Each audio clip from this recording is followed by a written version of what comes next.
Conor McGregor went off on Belal Muhammad after he pulled out of his title defense versus Shavkat Rakhmonov at UFC 310, and Belal fires back. Magomed Ankalaev, just like all the MMA fans, is still hopeful that he's gonna be the new headliner of UFC 310. But MMA Fighting reports that Alex Pereira won't save UFC 310 on short notice, despite teasing another quick turnaround after posting a phone emoji on social media in reaction to the Belal news. Shavkat Rakhmonov says he's waiting for a challenger for an interim title fight, and the two guys Garry and Buckley, who were calling him out, ended up matching against each other as UFC Tampa main event on December 14th.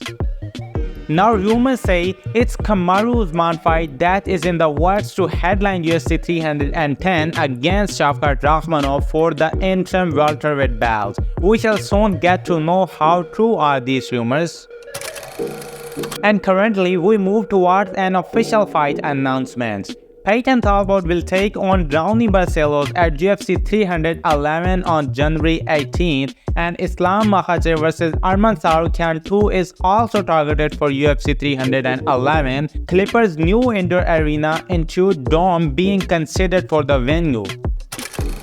Mirab Davalishvili says everyone knows Umar Nurmagomedov is being gifted a UFC title shot. Still, if he is asked by the UFC to fight Umar next, he definitely will. While new fights are being announced, Derrick Lewis vs Jonathan Denise has been cancelled from tonight's UFC Edmonton card after the official weigh-in show, where all fighters including Derrick Lewis successfully made weight.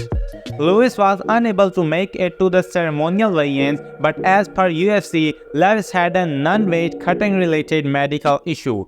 Ariane De Silva vs Jasmine Jasudavicius fills the spot and moves to the main card. Dana White announced they have already set a gate record for a fight night in North America. The previous record was UFC Las Vegas Cannonier vs Imavov in June with 2,050,652. Dana also reminds that tomorrow night's Edmonton event will be the first UFC event adopting the new MMA rules with legal 12 to 6 elbows, and only one hand on the ground is no longer a grounded opponent.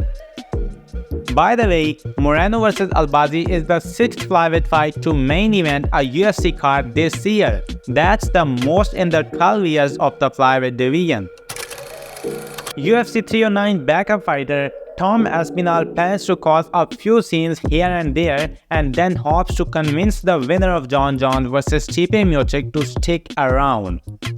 Jake Paul on his show asked this question to Stipe Miocic that if he is retiring after the Jon Jones fight. Stipe Miocic in response is non-committal on retirement talks going into his fight with Jon Jones. He says he's just worried about the fight and can worry about retiring after UFC 309. Stipe also says he's coming to New York focused on his own skills and not Jon Jones. The Ultimate Fighter is set to return for a 33rd season, this time featuring flyweights and welterweights. Applications are open with a cost expected to be selected by January 2025. Top 33 will air on ESPN and ESPN+. Derek Brunson is set to take on Rodolfo Vieira at the main event of ADX-C7 grappling card on November 17th in Brazil. The IBF has stripped Fernando Martinez of his super flyweight title. The reason being that the IBF had asked Fernando Martinez to defend against mandatory Wilibaldo Garcia next, but Fernando Martinez will first a rematch with Kazuto Loka instead.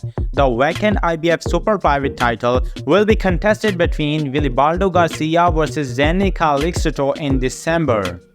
Mike Tyson believes Jake Paul is not as good as he thinks and he is in big trouble. Tyson says there's only one direction he's going in on Fight Night forward. And now, we end today's video with Israel Adesanya correcting a young kid who was disrespecting Alex Pereira. Now watch it and don't forget to like this video if you enjoyed it. So we will see you in the next video. So till then, do whatever you want.